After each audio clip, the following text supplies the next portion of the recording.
Hi. Hi. I just want to thank you, first of all, for coming in. I know it can be very difficult to make that initial step and contact a therapist. It can be daunting to kind of speak to someone that you don't know. So I just want to give you a lot of credit for making that call and coming in today. Yeah, it is very hard for me to be here. So before we start, I just want to go over the confidentiality agreement that you signed when you were in the waiting room filling out your paperwork. Okay. So the confidentiality agreement just consists of the fact that anything we say in session will be between us. Okay. The only exception to that would be in the case of self-harm. If you told me you were going to hurt yourself, or if someone was going to hurt you, if you were in danger, or you posed a danger to someone else, or in the case of abuse, if you told me you were being abused.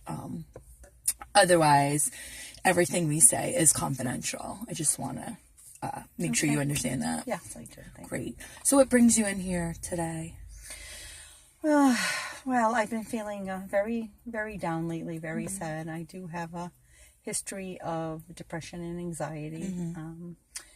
I was in therapy a while ago. I lost my husband about 18 years ago. Then I lost my mom shortly thereafter. I remarried. I had a very rough time with a divorce. I ended up with a couple of hospitalizations in a psych unit. I did try to harm myself. I took pills, but I had worked through it. I had been inpatient, and then I went outpatient. I had a private therapist and a psychiatrist, and I was doing really well. I took myself, we weaned myself off the medication, but my primary care doctor was a little concerned because I told her, I've had some weight loss and having trouble concentrating, sleeping,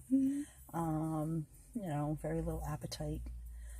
And, I'm crying all the time, I did recently lose my father, which I think was a trigger. The holidays have always been a trigger, but this year is especially difficult with the loss of my dad, and I'm having some financial difficulty. I mean, I do have a job that I really love. I like, I have good friends and everything. But it's just been really hard, like I said, because of everything with my dad dying in September, and then really, struggling financially, trying to buy gifts, and on top of it, I'm moving to a cheaper place, so I can kind of save money. Right. But I have to be out of my apartment by second week in January. So on top of all that, it's just causing a lot of the anxiety to come back and depression. So, it's been really difficult these last few months. So you've struggled with depression and anxiety in the past. I have. And it sounds to me as if the holidays are kind of making everything more difficult because it's just, a stressful time, and traditions that you've had. Yeah. Family I traditions. did. We had a very, very close family. Right. Big Italian family. We'd always be together. My husband's side, my side, nieces, nephews, in-laws, my sisters. But, everybody's, people have passed away, and, we try to stay close. Just not the same. I used to, like, a lot of the interest I used to have, I don't have it anymore. I would always bake. I used to make the candied apples, chocolate dipped apples, and for friends and family. I don't have any interest in anything lately. All I want to do is eat my dinner when I get out of work, because by the time I get out of work, it's so late, and like I said, the winter, I always gotten the winter blues. Right. Yeah. But it's just worse now, like I said, it's just worse this particular holiday season. I'm just very, very down. Right.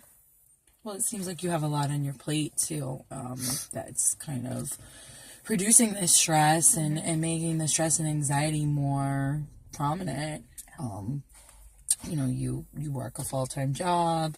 She mentioned your dad passed away. You're moving. All of those things can kind of contribute to those feelings. Yes. Yeah. Yes. Yeah. They do. They do. I mean, I lay in bed at night and my mind is racing, and I try to use some of the coping skills I've learned in the past in the partial hospitalization program I was in, but it's just so hard. And like I said, it's just these feelings of anxiety, of everything that's going on. This feeling so overwhelmed is just so difficult for me to even try to meditate. It's just, I feel very hopeless sometimes. I don't have a plan to harm myself. And like I said, I have tried in the past, but I felt like I was over that I was in a good place for a while. I also recently got out of a 2-year relationship, and it was rather difficult. It was unexpected. It's just I think a culmination of everything that just kind of brought everything to the forefront and made it really worse. There are times I just go to sleep at night and, I don't say I'm going to harm myself. I just, I just say to God, just take me, I want to be with my family. I want to be with my husband. Right. So.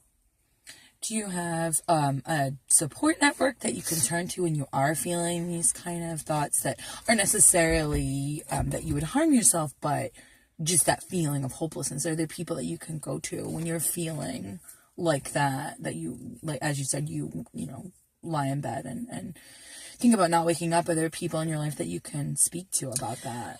I do. Like I said, I have really great close friends that I've had for years, that I know I can call when I'm really, feeling really down. I have 2 wonderful daughters. I told you, I said I have grown children, but I don't like to burden anyone. I'm very independent. I've been on my own for a while.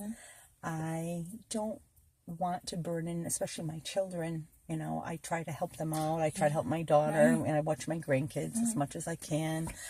But, I find myself, just keeping a lot inside, and it's coming out in a very negative way. I'm losing my patience. I don't have, I get angry very easily now, even with my grandkids, and that bothers me, You mentioned you used some coping techniques in the past that maybe weren't so successful. Now, do you have any coping techniques that you used in the past that have been successful, that you found yourself going to when you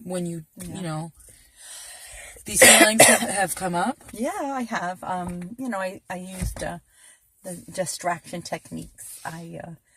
I would read or do a puzzle. I love crossword puzzles. Or I'd work out at the gym, and that I felt wonderful. I was going up until recently 3 to 4 times a week. I mean, I still have I still have my gym membership, but I just don't have the energy or the motivation, and that just makes me sadder because, I just feel like I don't feel like I'm being productive. Right. I used to like to go out with my friends at least once a week. We'd go, hear, live bands. We'd go dancing. It was wonderful. Now they'll call and I'll make excuses. Like I said, I just want to sleep, but then I can't stay asleep. I'm up at 2 or 3 in the morning. I'll go to bed early and then I can't sleep at all. So, it's just a vicious cycle. I don't know what to do. I guess that's why I'm here. The coping techniques that you've mentioned, the exercise and going out with friends and doing stuff to distract your mind, like crossword puzzles, those are all really great techniques.